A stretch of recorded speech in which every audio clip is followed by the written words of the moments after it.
I pulled my car into the gravel parking lot and killed the engine, staring up at the concrete walls that would become my workplace for the foreseeable future. Stony Mountain Correctional Facility looked exactly like what it was, a prison built to keep dangerous people locked away from society.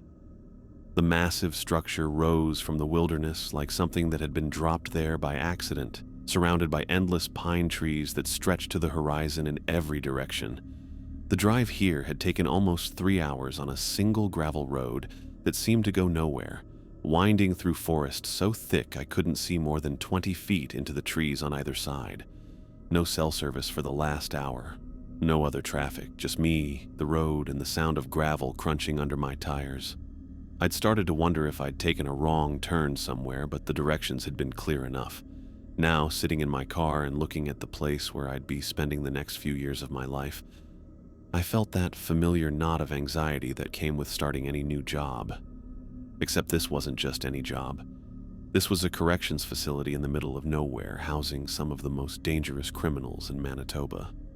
The pay was good. Too good, really, for someone with my limited experience. That should have been my first warning sign. I grabbed my paperwork from the passenger seat and walked toward the main entrance. The heavy steel doors looked like they could stop a tank, and the security cameras mounted above them tracked my movement as I approached. Everything about this place screamed maximum security, from the razor wire coiled along the walls to the guard towers that rose above the tree line. A man in his late 40s was waiting for me just inside the entrance. He had the weathered look of someone who'd been working in corrections for a long time. The kind of expression that suggested he'd seen more than his share of trouble and learned to handle it without blinking. His uniform was pressed and clean, but his face carried the weight of experience. "David Johnson?" he asked, extending his hand. "That's me. Robert Miller. I'll be showing you around today." His handshake was firm, the grip of someone who'd learned to project confidence even when dealing with unpredictable situations. "Welcome to Stony Mountain. Ready to get started?" I nodded, though I wasn't sure ready was the right word. Robert led me through a series of security checkpoints, each one involving metal detectors, key cards, and guards who examined my paperwork with thorough attention. The facility felt like a maze of corridors and locked doors, all painted in that institutional beige color that seemed designed to drain the life out of everything.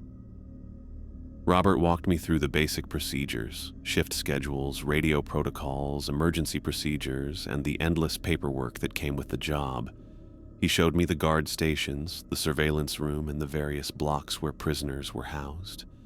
Everything seemed standard enough, the kind of routine I'd expected from my training. But there was something in Robert's manner that suggested he was holding back, like there were things he needed to tell me but wasn't sure how to begin. He kept glancing around as we walked, checking corners and looking over his shoulder in a way that seemed automatic, like a habit he'd developed over years of working here. After we'd covered the official procedures, Robert stopped in an empty corridor near the administrative offices. The fluorescent lights hummed overhead, casting harsh shadows on the concrete walls. He looked around once more, making sure we were alone, then reached into his jacket pocket and pulled out a folded piece of paper. The paper was yellowed with age, the edges worn soft from being handled countless times. Robert unfolded it carefully and handed it to me, his expression more serious than it had been all morning. "This isn't in any of the official manuals," he said, his voice low. "But if you want to survive working here, you need to memorize every word." I took the paper and looked down at the handwritten list. The ink was faded but still legible, written in careful block letters that suggested someone had taken their time with it. 5 rules, numbered and precise. 1. Never enter the staff cafeteria for any reason. 2. If you see a man in a green sweater anywhere outside the building, flee immediately. 3. Report any prisoner not on the current roster directly to the warden. 4. If you encounter a man with no head, remain completely motionless until he passes 5. Ignore all pleas from the prisoner in cell 12. No matter what he claims, I read through the list twice. waiting for Robert to crack a smile or tell me this was some kind of initiation prank. The rules made no sense. A man in a green sweater? A headless man? What kind of place was this? But Robert's expression remained completely serious.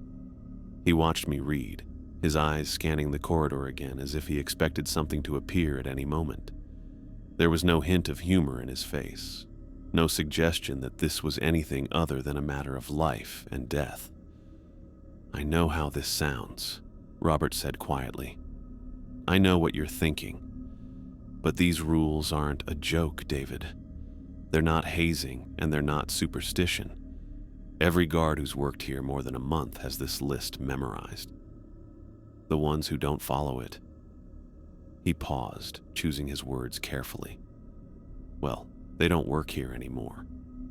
I folded the paper and slipped it into my pocket, though I still couldn't quite process what I'd just read. The rational part of my brain insisted this had to be some kind of elaborate prank, but Robert's manner suggested otherwise. He'd been nothing but professional all morning, treating every aspect of the job with the seriousness it deserved.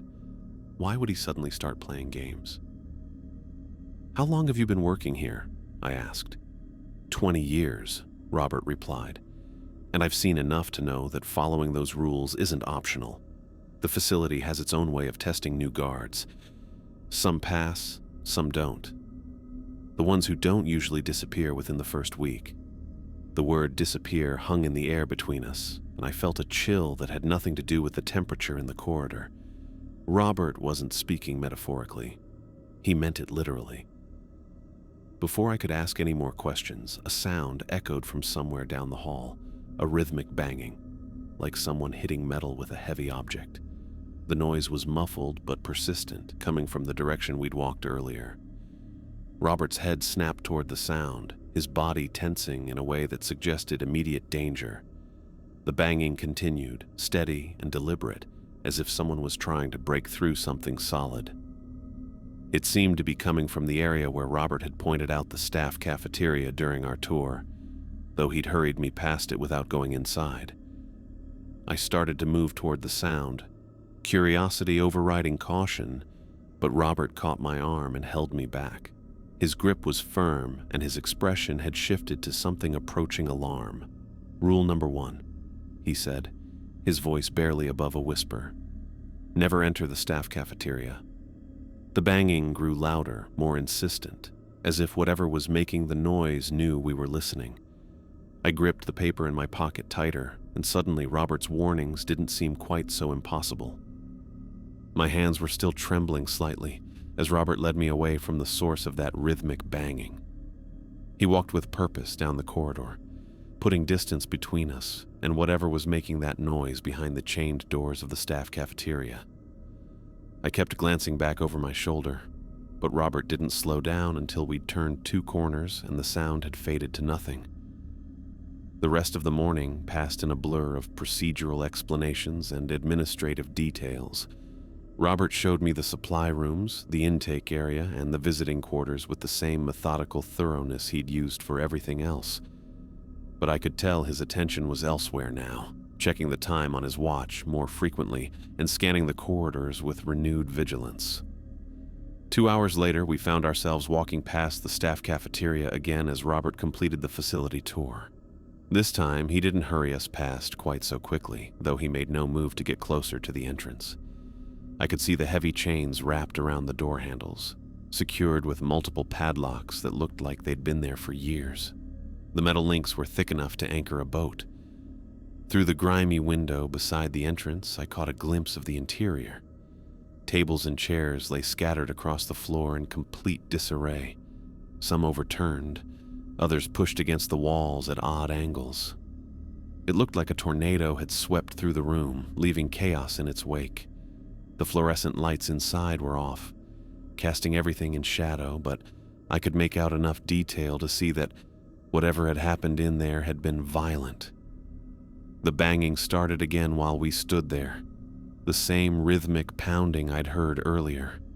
Metal against concrete, steady and deliberate, coming from somewhere deep inside the cafeteria. The sound echoed off the walls, creating a hollow drum beat that seemed to resonate through the floor beneath our feet. "Rule number 1, Robert said quietly, not taking his eyes off the chained doors. Never enter the staff cafeteria for any reason. I nodded, though part of me wanted to ask what was in there. What could possibly require that level of security inside a prison that was already designed to contain dangerous people? But Robert's expression made it clear the conversation was over. He turned away from the cafeteria and continued down the hall, leaving the sounds behind us once again. The afternoon shift change came and went without incident. Robert introduced me to the other guards, most of whom greeted me with the same knowing look he'd worn all day. They were polite enough, but I got the sense they were all waiting to see if I'd last beyond my first week. Nobody mentioned the rules, but I caught several guards glancing at my pocket where I'd tucked the folded paper. Evening arrived sooner than I'd expected. The daylight filtering through the narrow windows began to fade, replaced by the harsh glare of security floodlights that illuminated the grounds around the facility. Robert handed me a flashlight and a radio, then walked me through the patrol route I'd be covering during my first night shift. "Standard perimeter check every 2 hours, he explained, pointing toward the fence line that separated the prison grounds from the surrounding forest. "Stay within the marked boundaries. Don't venture into the trees. If you see anything unusual, radio for backup immediately." I clipped the radio to my belt and tested the flashlight beam.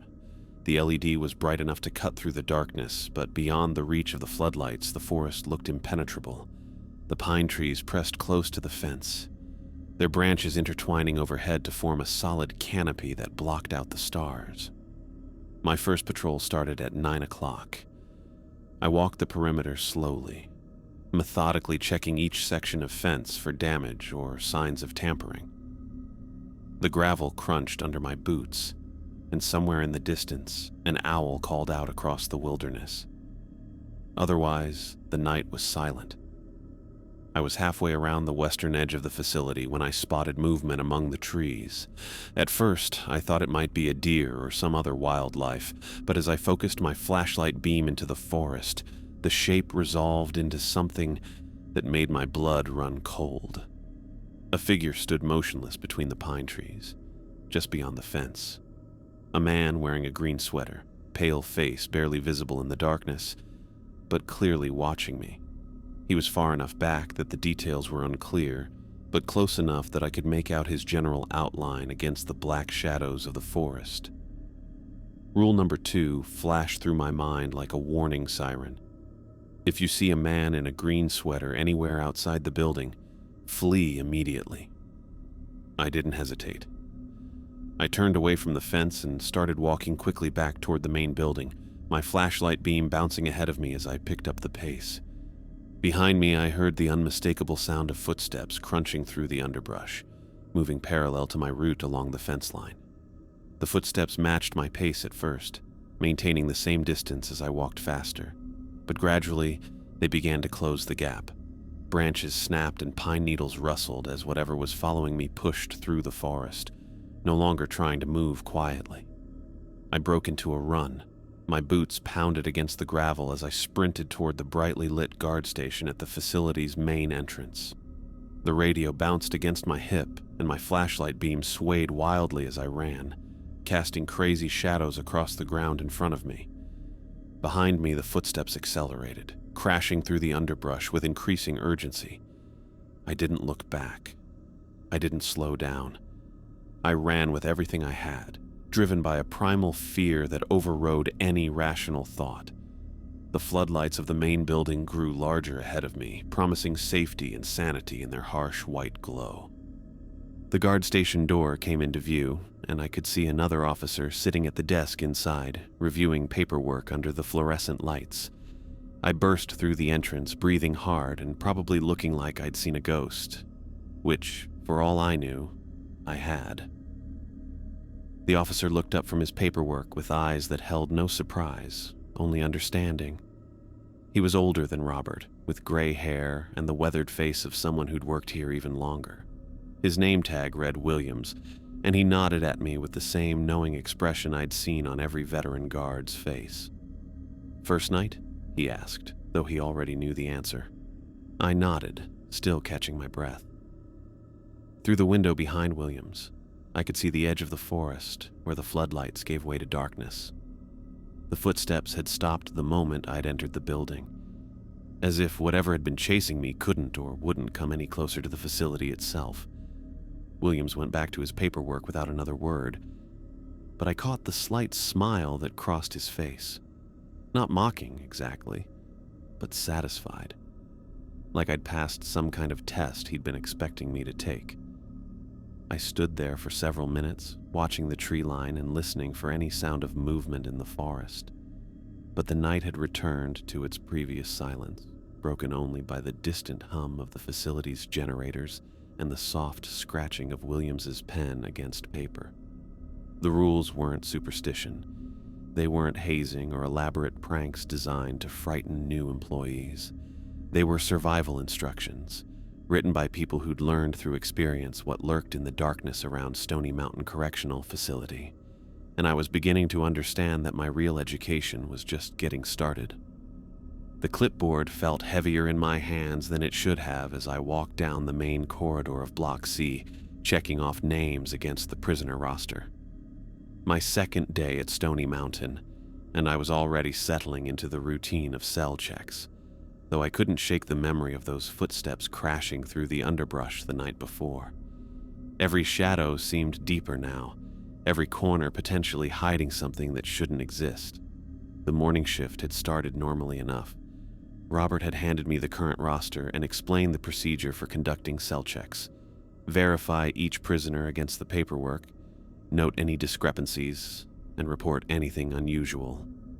Standard corrections protocol that I'd learned in training, though I was beginning to understand that nothing at this facility truly qualified as standard. I worked my way methodically through the block, checking each cell and marking off names on my clipboard. Most of the prisoners ignored me completely, lost in whatever passed for morning routine in a place like this. A few nodded or made brief eye contact, but the interactions were unremarkable.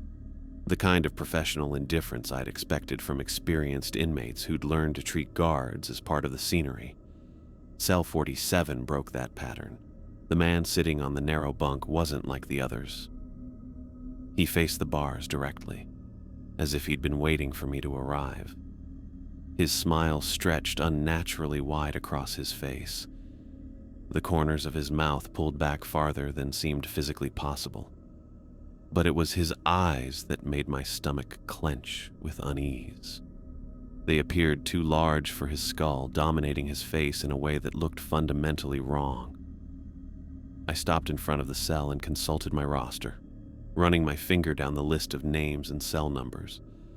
Cell 47 was supposed to house a prisoner named Marcus Chen, serving 8 years for armed robbery. The man staring at me through the bars bore no resemblance to the description in the file. "Good morning, officer," the prisoner said, and his voice carried a strange echo that seemed to bounce off invisible walls. The sound made my skin crawl, like hearing someone speak from the bottom of a well. "I've been waiting for breakfast. How much longer until the meal service arrives?" I flipped through the pages on my clipboard, double-checking the roster and the cell assignments. Marcus Chen was definitely supposed to be in cell 47, but this man looked nothing like the photograph clipped to the paperwork. The wrong height, wrong build, wrong everything. And that smile never wavered, stretching wider as I continued checking my documents. "I wasn't informed of any transfers," I said carefully, though the words felt inadequate. Something about this situation triggered every alarm bell in my head, and the third rule from Robert's list echoed in my memory like a warning siren. "There must be some mistake in your paperwork," the man replied, his voice carrying that same unsettling echo. "I was transferred here overnight. Special processing. Surely someone informed you."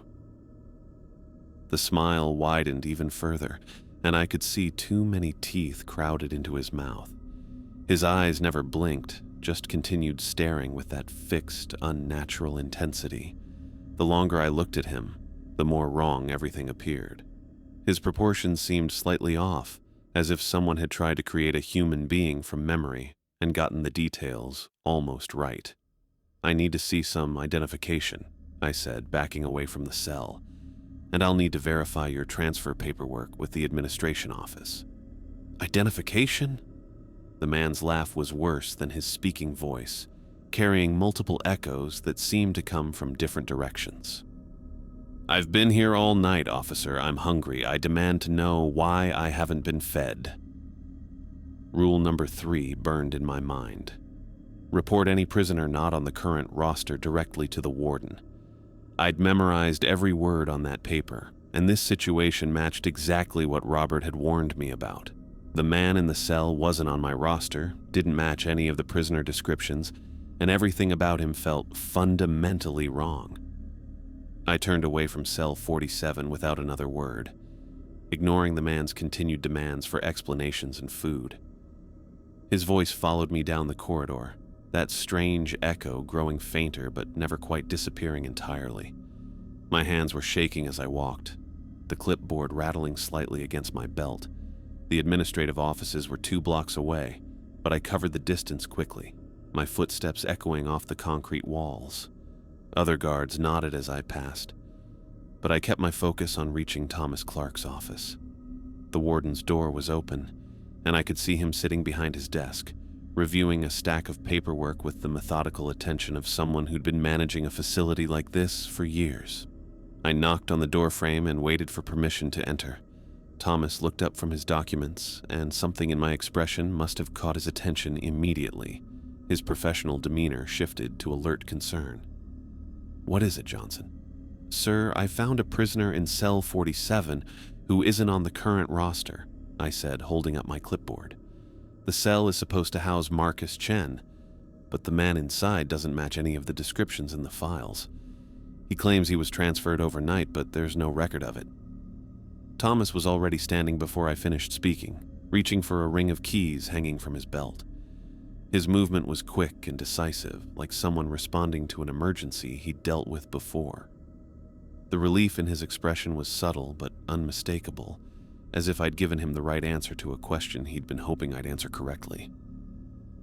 "Show me," he said, walking around his desk toward the door. We made the return trip to Block C in silence, Thomas's keys jangling softly as we walked. I could feel the tension radiating from him, though he maintained the calm professionalism I'd come to expect from the facility's leadership. Whatever was waiting for us in cell 47, he was prepared for it. The corridor seemed longer on the way back, each footstep echoing with unusual clarity. Other prisoners watched us pass from behind their bars, but none of them called out or made any noise. The entire block felt unnaturally quiet, as if everyone was holding their breath. We reached cell 47, and I stopped in front of the bars, preparing to point out the stranger who'd been demanding breakfast and explanations. Thomas stepped up beside me, keys ready in his hand. The cell was completely empty. No prisoner on the bunk, no belongings scattered around the small space, no evidence that anyone had been inside recently. The concrete floor was clean, the thin mattress undisturbed, and the metal toilet gleaming under the fluorescent lights as if it had been recently scrubbed. I stared through the bars, trying to process what I was seeing. The man with the too-wide smile and echoing voice had vanished without a trace, leaving behind a cell that looked like it had been vacant for weeks. Thomas examined the lock mechanism carefully, checking that the cell remained secure. His relief was more obvious now, visible in the way his shoulders relaxed and his breathing deepened. "You did the right thing, Johnson," he said, clipping the keys back to his belt. "Following protocol, exactly." "I don't understand," I said, though part of me was beginning to. "Where did he go? How did he disappear?" Thomas turned away from the empty cell and started walking back toward the administrative offices. I fell into step beside him, waiting for an explanation that I suspected would be both simple and impossible to believe. "The fake prisoner appears periodically," Thomas said as we walked. "Something that shows up to test new guards. Most of them try to help. They see someone claiming to need assistance and their training kicks in. They start the paperwork for a transfer, or they try to get the prisoner moved to the correct cell. We passed other occupied cells, their legitimate inhabitants going about their morning routines with practiced indifference. The contrast between their normal behavior and what I'd experienced in cell 47 was stark enough to make the memory feel like a hallucination. "What happens to the guards who don't follow protocol?" I asked, though I already suspected the answer. Thomas stopped walking and looked at me directly, his expression serious. "They disappear, usually within 24 hours. We find their uniforms folded neatly in their lockers. But the guards themselves are never seen again." The implication settled over me like a weight. I'd passed some kind of test without fully understanding what was at stake. The rules Robert had given me weren't just guidelines for avoiding uncomfortable situations. They were literally survival instructions, the difference between working at this facility and vanishing without a trace. "How many guards have we lost?" I asked. "Fewer now than when I first started here," Thomas replied. "We've gotten better at preparing new employees. Robert's list has saved more lives than I can count." We reached the administrative offices, and Thomas paused outside his door. The morning sunlight filtered through the narrow windows, casting ordinary shadows across the institutional carpeting. Everything looked normal, professional, exactly what you'd expect from a correctional facility. "You'll encounter more tests, Johnson," Thomas said. "The facility has its ways of evaluating new staff, but you're learning to follow the rules, and that's the most important skill you can develop here." I nodded, though I wasn't sure I fully understood what I'd signed up for when I took this job. The pay had seemed too good for my level of experience, and now I was beginning to understand why. Stony Mountain wasn't just a prison. It was something else entirely, staffed by people who'd learned to survive in an environment where the normal rules of reality didn't always apply. Thomas disappeared into his office, leaving me standing in the corridor with my clipboard and the memory of that unnaturally wide smile. The routine cell checks felt different now, less like administrative paperwork and more like navigating a minefield where one wrong step could mean disappearing forever. I looked down at the roster clipped to my board, noting the names and cell numbers that corresponded to real prisoners serving real sentences. But I also thought about cell 47, now empty and clean, waiting for the next test to begin. The medication cart's wheels squeaked softly as I pushed it down the narrow corridor of the medical wing, checking off names on my clipboard with each delivery. My second afternoon at Stony Mountain, and the routine felt almost normal now. Almost being the key word. Every time I started to relax into the familiar rhythm of prison work, something would happen to remind me that this place operated by different rules than anywhere else I'd ever been.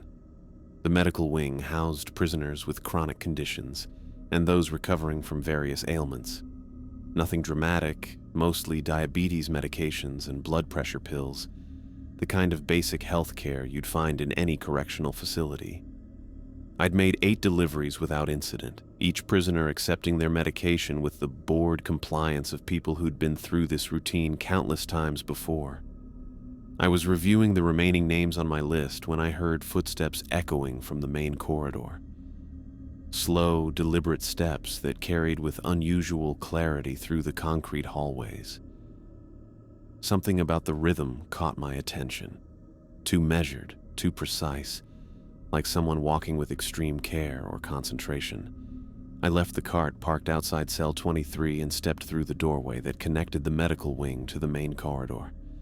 The overhead fluorescent lights cast their usual harsh glare across the painted concrete walls, and everything looked exactly as it should, except for the figure walking toward me from the far end of the hall. A man in a standard prison uniform moved down the corridor with steady, purposeful steps. His shoulders were square, his arms swung naturally at his sides, and his posture suggested someone walking with complete confidence. But where his head should have been, there was nothing. No neck, no skull, just empty space above the collar of his orange jumpsuit. My mind went blank for a second, trying to process what I was seeing. The body moved like any other person walking down a hallway, but the complete absence of a head created a visual impossibility that made my brain struggle to accept the input from my eyes. The uniform fit properly around the shoulders and torso, but above the neckline, the fabric simply ended in empty air. Rule number 4 crashed through my thoughts like a warning bell. If you encounter a man with no head, remain completely motionless until he passes. I forced my body to freeze exactly where I stood, fighting every instinct that screamed at me to run, hide, or at least step back into the medical wing. My muscles locked in place, and I held my breath without consciously deciding to do so. The footsteps continued their steady approach, each step echoing off the walls with perfect clarity. The headless figure walked closer, and I could see more details that made the situation even more unsettling. His prison uniform was clean and pressed, the orange fabric bright under the fluorescent lights. His hands looked normal, swinging in natural rhythm with his stride. His shoulders moved exactly like someone walking with purpose, heading somewhere specific. 20 feet away, 15 feet, 10. A smell reached me as he approached, musty fabric mixed with something else that made my stomach clench. Not exactly decay, but something organic and wrong that I couldn't identify. The odor grew stronger as the distance between us shortened, and I had to fight the urge to cover my nose or step backward. The headless man passed within 3 feet of where I stood, frozen in the doorway. Close enough that I could have reached out and touched the empty space where his head should have been. Close enough to see individual threads in the fabric of his uniform and notice a small stain near the collar. Close enough to feel the slight movement of air as his body displaced the atmosphere around him. He showed no awareness of my presence, walking past me with the same steady pace he'd maintained down the entire length of the corridor. His footsteps continued beyond where I stood, growing gradually fainter as he moved toward the administrative section of the facility. I remained motionless, counting each step in my head, waiting for the sound to fade completely. 30 seconds passed, then a minute. The footsteps grew so faint I couldn't be sure I was still hearing them or just imagining the echo. Finally, the corridor returned to its normal silence, broken only by the distant hum of the ventilation system and the soft murmur of voices from the occupied cells in the medical wing. I let out my breath in a long, shaky exhale and felt my hands trembling as I gripped the door frame for support. My legs felt unsteady, and for a moment, I thought I might actually collapse right there in the corridor. The rational part of my mind insisted that what I'd just witnessed was impossible, but the smell still lingered in the air around me, proof that something very real had just walked past. I stepped back into the medical wing and grabbed the handle of the medication cart, needing something solid and familiar to steady myself. The metal felt cold under my palms, and the ordinary weight of the medical supplies provided a strange comfort. Normal things existing in an abnormal place. Johnson. Robert's voice came from behind me, and I turned to see him standing in the doorway I'd just occupied. He looked calm and unsurprised, studying my face with the same assessing expression I'd seen from him before. His presence felt reassuring after what I'd just experienced, a connection to the world of people who understood what happened in this place. "I saw him," I said, surprised by how steady my voice sounded. "The man with no head." I stayed still like the rule said. Robert nodded, and I caught the approval in his expression, the same satisfied look I'd seen from other veteran guards when I'd followed the protocols correctly. He stepped into the medical wing and glanced down the main corridor, checking to make sure the headless figure had moved on. "Good," he said. "That's exactly what you were supposed to do. Moving would have been problematic. I wanted to ask what would have happened if I'd moved, but something in Robert's tone suggested I didn't really want to know the answer. Instead, I focused on finishing the medication deliveries, using the familiar routine to ground myself in normal prison procedures. Robert walked with me as I completed the remaining stops on my list, maintaining his usual professional demeanor, but staying closer than he had during previous training sessions. He didn't say much, but his presence was steadying. like having a guide through territory that looked familiar but operated by completely different rules. When I'd finished the last delivery and was preparing to return the cart to the medical station, Robert stopped me with a hand on my arm. His expression had grown more serious, the way it did when he was about to share information that wasn't in any official manual. "He'll be back tonight," Robert said quietly. "The headless man. And tonight will be different. Tonight will be your most difficult test yet." The words settled over me like a weight I could feel in my chest. I'd passed 2 tests so far, the man in the green sweater and the fake prisoner. But something in Robert's voice suggested that whatever was coming tonight would be significantly worse than anything I'd encountered so far. "What kind of test?" I asked, though I wasn't sure I wanted to hear the answer. Robert looked around the medical wing, checking to make sure we were alone. The prisoners in the nearby cells were absorbed in their own activities, and the corridor beyond remained empty and quiet. "You'll know when it happens," he said. "Just remember what you've learned. Follow the rules exactly, no matter what you see or hear. No matter how much every instinct tells you to do something else." He paused, studying my face with the intensity of someone trying to judge whether I was ready for what was coming. "Some guards don't make it past the 3rd test," he added. "But you're learning. You're starting to understand how this place works." I nodded, though I wasn't sure I understood anything at all. Each day at Stony Mountain brought new impossibilities that challenged everything I thought I knew about the world. But I was learning to trust the rules, to follow the guidance of people who'd survived here longer than I had. Robert headed back toward the administrative offices, leaving me to return the medication cart and finish my afternoon duties.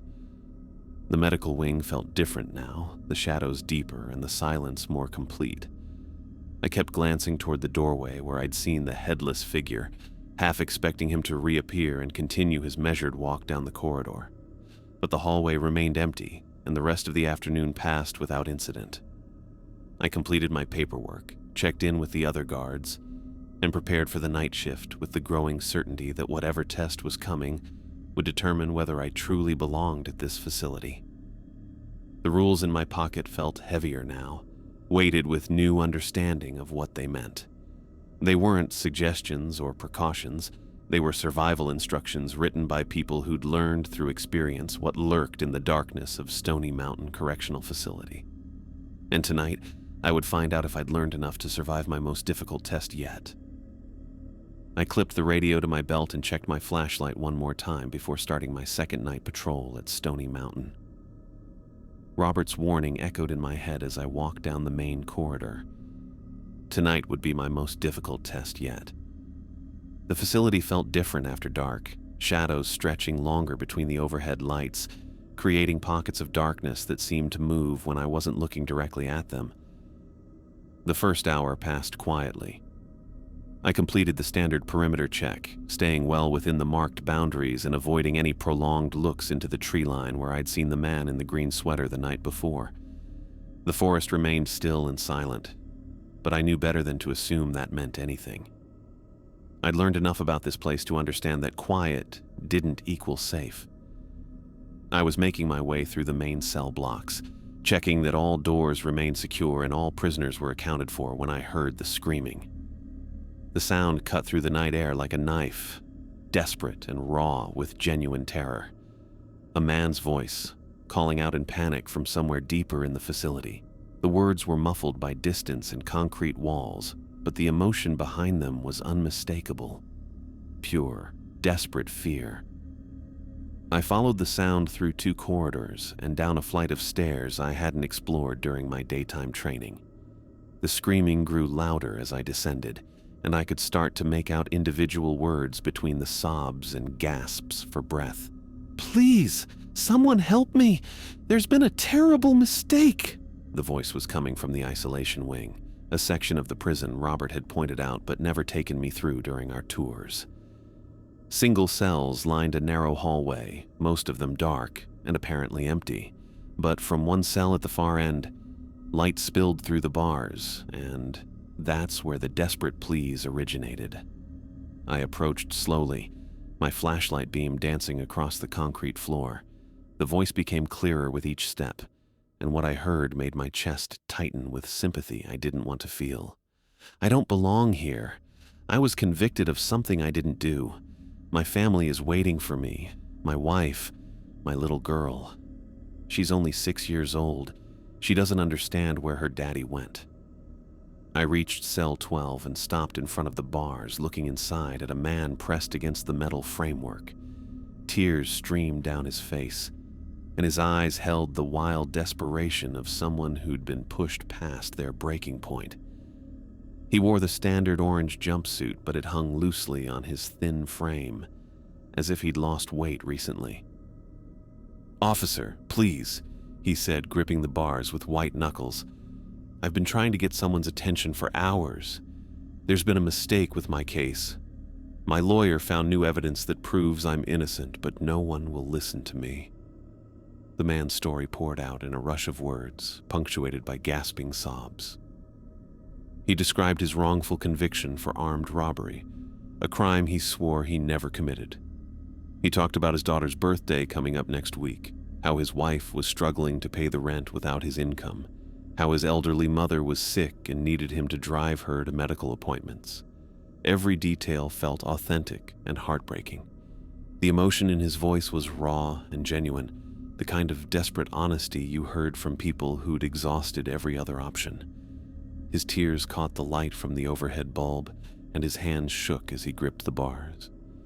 But even as sympathy washed over me, rule number 5 burned in my memory like a brand. Ignore all pleas from the prisoner in cell 12, no matter what he claims. "My little girl draws me pictures," the man continued, his voice breaking. "She gives them to my wife to bring when she visits, but they won't let me see them because I'm in isolation. I haven't seen my family in 3 weeks. Please, you have to help me get word to the warden. If he just looks at the new evidence, he'll see the mistake." I wanted to help. Every instinct screamed at me to radio for the warden, to start the process of reviewing his case, to do something to address what appeared to be a genuine injustice. The man's pain felt real, his story compelling and detailed in ways that suggested truth rather than deception. But then I noticed his arms. At first, I thought the shadows were playing tricks on my eyes. But as I watched, the man's right arm began bending at an angle that should have been impossible. Not at the elbow, but halfway down his forearm, the bone bending in a smooth curve that made my stomach lurch. His left arm followed suit, twisting in ways that defied basic anatomy. The man continued talking, his voice never changing tone, his desperate pleas flowing without interruption.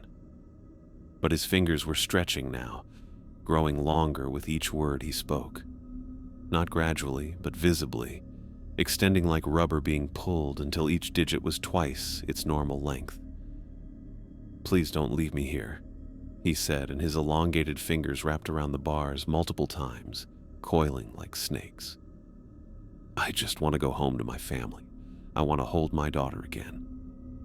Blood began appearing on the cell walls behind him, not dripping or flowing, but spreading across the concrete surface like it was being painted by invisible hands.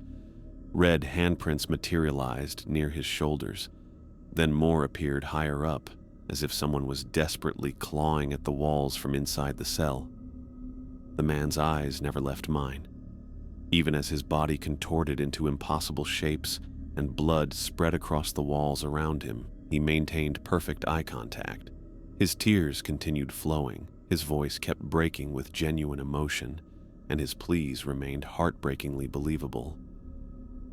"My wife doesn't know how to fix the car," he said, his impossibly long fingers reaching through the bars toward me. "She's going to lose her job if she can't get to work, and my mother's medication costs more than we can afford.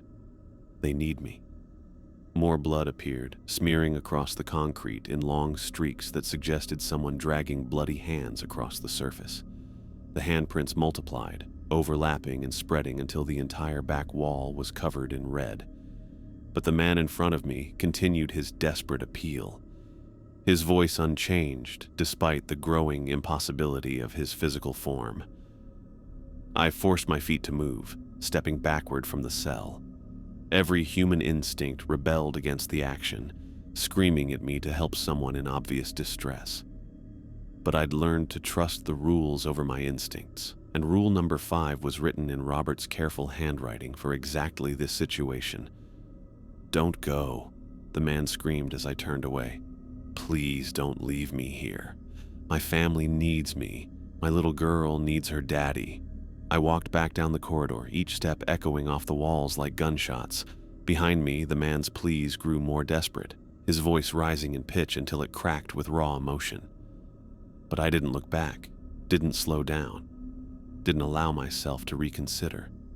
The screaming followed me up the stairs and through the main corridor, growing louder instead of fading with distance. The man's voice began changing, losing its human quality and becoming something else entirely. The words dissolved into howling that seemed to vibrate through the concrete walls and floor. Other prisoners started responding to the noise. Voices called out from cells throughout the facility, demanding to know what was happening. Some sounded angry, others frightened, but all of them were agitated by the inhuman sounds echoing from the isolation wing. "What the hell is that noise?" "Shut him up! Guard! Something's wrong down there!" I pulled the radio from my belt and keyed the transmission, fighting to keep my voice steady. "Control, this is Johnson. I need backup in the isolation wing. We have a disturbance in cell 12. The howling grew louder, becoming something no human throat could produce. The sound seemed to come from multiple sources now, echoing through ventilation shafts and reverberating off walls until the entire prison filled with noise that made my teeth ache. I reached the main corridor and stopped, looking back toward the stairs that led to the isolation wing. The howling continued, joined now by other sounds I couldn't identify. Scratching, banging, and something that might have been laughter but carried no humor whatsoever. My radio crackled with static, then Robert's voice came through clearly. "Johnson, stay exactly where you are. We're on our way." I stood in the middle of the corridor, surrounded by the sounds of a prison in chaos, and understood that my real test was just beginning. The howling cut off as if someone had flipped a switch, leaving behind a silence so complete it made my ears ring. I stood frozen in the main corridor, radio still in my hand, waiting for the sound to resume. But the unnatural quiet stretched on, broken only by the confused murmurs of prisoners in nearby cells who'd been jolted awake by the commotion. Something about the silence felt worse than the screaming. At least the howling had been a sound I could identify, even if it came from something that shouldn't exist. This absence of noise pressed against my eardrums like physical weight, creating an emptiness that made my skin crawl. I needed to see what was happening. The nearest guard station was 20 feet down the corridor, equipped with monitors that covered the facility's security cameras. I walked quickly toward it, my footsteps echoing in the hollow quiet, and slipped inside the small room lined with screens showing different sections of the prison.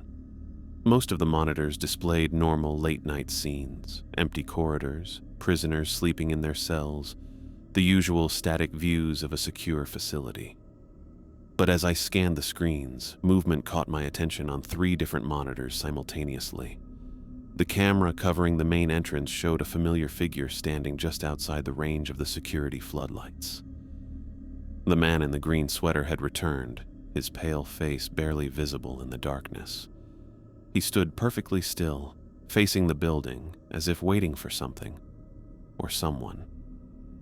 On another monitor, the medical wing camera revealed the headless figure emerging from the shadows near the medication storage room. He walked with the same measured steps I'd witnessed earlier, but now his movement had purpose, direction. He was heading toward the main corridor, toward me. The third screen showed the staff cafeteria, and what I saw there made my blood run cold.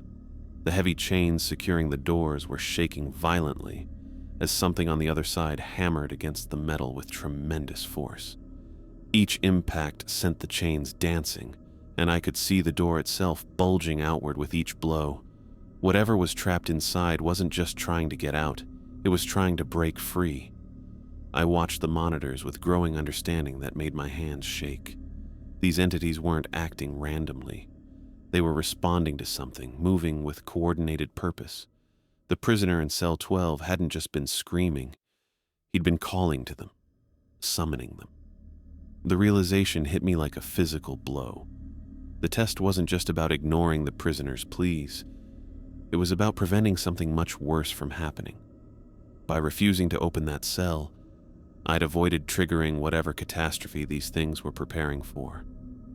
Heavy footsteps echoed from the main corridor, and I looked up from the monitors to see Thomas approaching with Robert and 2 other guards I didn't recognize. All 4 men carried equipment I'd never seen before. Metal cases marked with symbols I couldn't read. Devices that looked like modified flashlights, and what appeared to be some kind of handheld scanner that emitted a low electronic hum. Thomas entered the guard station and glanced at the monitors, taking in the situation with practiced efficiency. His expression showed concern, but no surprise, as if he'd dealt with similar circumstances before. The other guards fanned out, positioning themselves at strategic points in the corridor while keeping their strange equipment ready. "How long has it been quiet?" Thomas asked, his voice calm despite the chaos playing out on the security screens. "Maybe 2 minutes, I replied. The howling just stopped suddenly, and then these things started moving. Thomas nodded, studying the monitor showing the man in the green sweater. "He's testing the perimeter, looking for weaknesses in our containment." He moved to the screen displaying the staff cafeteria. "And this one's trying to break through the physical barriers we've put in place." "What's in there?" I asked, watching the chains shake with each impact. "Something that used to work here," Robert said quietly. "Something that violated the rules one too many times." Thomas switched his attention to the medical wing monitor, where the headless figure continued his deliberate approach toward our location. "He's the searcher. When the prisoner in cell 12 calls out, he looks for whoever heard the call, for whoever might have been tempted to respond." The implications of what Thomas was saying sank in slowly. They were all waiting to see if I would open the cell.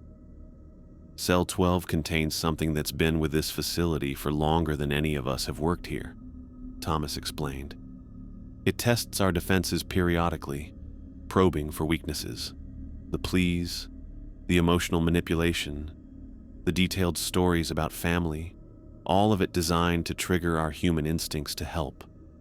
I thought about the man's desperate tears, his talk of a 6-year-old daughter, his wife struggling to pay rent. Every detail had felt genuine, heartbreaking, impossible to ignore, but it seemed so real. "That's what makes it dangerous," Thomas said. "It understands human psychology better than most humans do. It knows exactly which buttons to push, which stories will bypass our logical thinking and appeal directly to our compassion." On the monitors, I watched the entities begin to change their behavior.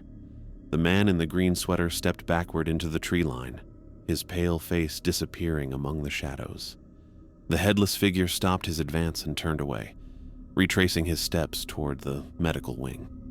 In the staff cafeteria, the violent impacts against the door grew less frequent, then stopped entirely. "They're retreating," I observed. Robert checked his watch and nodded toward the windows at the far end of the corridor. Through the glass, I could see the first hints of gray creeping across the horizon. Dawn was still an hour away, but the approaching daylight seemed to affect the supernatural entities. "They're bound by certain limitations," Thomas explained. "Daylight is one of them, but more importantly, they're retreating because the test is over. You passed."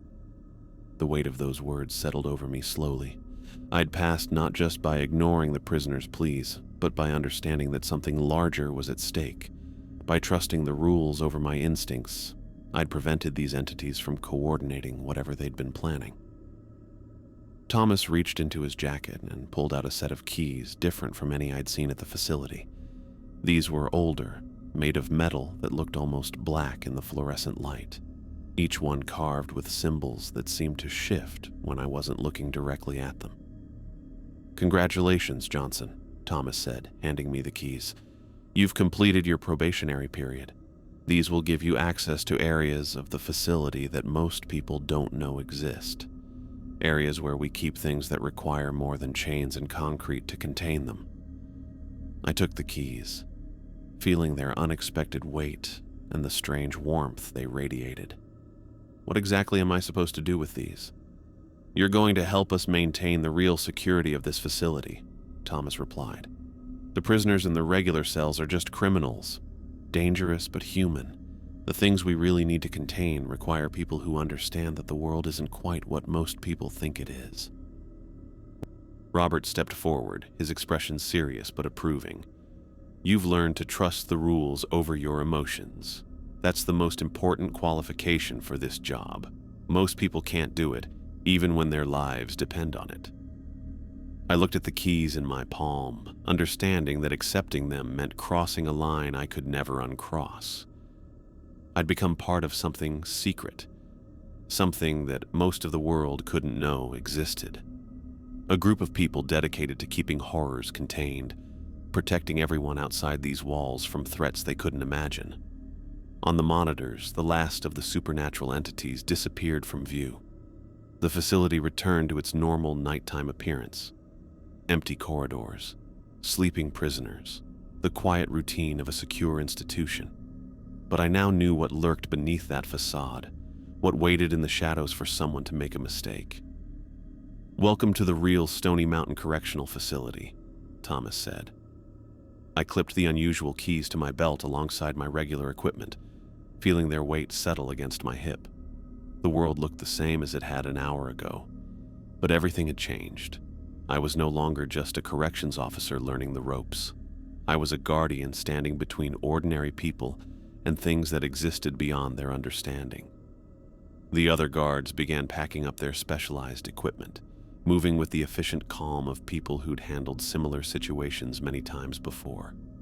The crisis had passed, contained by rules written in blood and experience, maintained by people willing to trust procedure over instinct.